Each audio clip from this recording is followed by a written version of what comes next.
लाल जी, आज आपकी press conference है, क्या कुछ है? देखिए, मेरे नेतृत्व में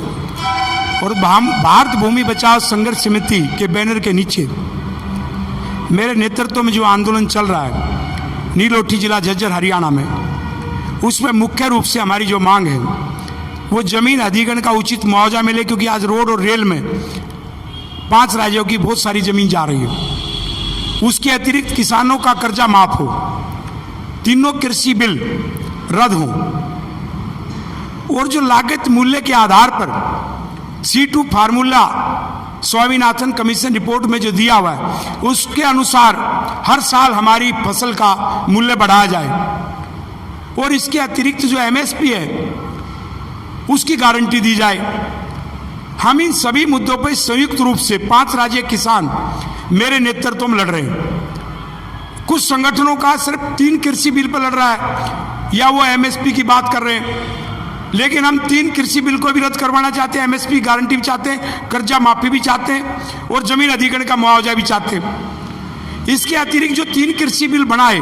जो सुप्रीम कोर्ट की कमेटी है उसके सामने हमने प्रतिवेदन दिया है कि तीनों कृषि बिल असंवैधानिक है। और क्यों असंवैधानिक है? 3 सूची है संविधान में, तो जो पहली सूची है वो केंद्र की है, दूसरी राज्यों की है, और तीसरी समवर्ती सूची है जिसमें राज्य और केंद्र दोनों कानून बना सकते हैं। जो द्वितीय सूची है राज्य की, उसमें सीरियल नंबर एंट्री नंबर 14 कृषि में कानून बनाने का अधिकार राज्य सरकार का है, और उस पर जो टैक्स का अधिकार भी या लैंड रेवेन्यू का सीरियल नंबर 45 में राज्य सरकार को है, टैक्स का अधिकार सीरियल नंबर 40 में राज्य सरकार को है, और स्टेट ड्यूटी जो जायदाद के ऊपर कई बार टैक्स ला जाता है, ज़्यादा जायदाद होने पे एग्रीकल्चर पे, वो भी राज्य सरकार को है, भारत सरकार को है ही नहीं। तो इसलिए भारत सरकार ने राज्यों की शक्तियों पर अतिक्रमण करते हुए ये कानून बनाया। और जो ट्रेड एंड कॉमर्स की बात है, तो जो विदेशों के साथ ट्रेड एंड कॉमर्स है, भारत सरकार की जिम्मेवारी उसके लिए एक्सपोर्ट इंपोर्ट, वो चाहे हमारा अनाज भेजे या अनाज मंगवाए, लेकिन विद इन कंट्री वो तो राज्य सरकारों का हक है। तो तीनों कृषि बिल जो बनाए वो असंवैधानिक है, उनको रद्द होना चाहिए। और उसमें जो कॉन्ट्रैक्ट एक्ट है, जो समवर्ती सूची, उसमें सीरियल नंबर 6,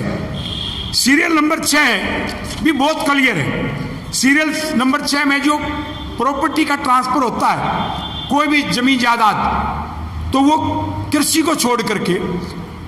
केंद्र भी उस पर कानून बना सकता है, लेकिन कृषि पर नहीं। और दूसरा जो कॉन्ट्रैक्ट है, जो कानून बनाया कॉन्ट्रैक्ट का, केंद्र सरकार सीरियल नंबर 7 समवर्ती सूची में बना सकता है, लेकिन कृषि पर नहीं, उसमें लिखा हुआ है कि कृषि शामिल नहीं होगी। तो इसलिए तीनों ही सूची पे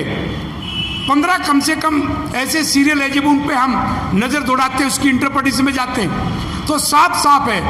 कि भारत सरकार को ये तीनों कानून बनाने का, कृषि कानून बनाने का अधिकार नहीं था, इसलिए तीनों को रद्द होना चाहिए।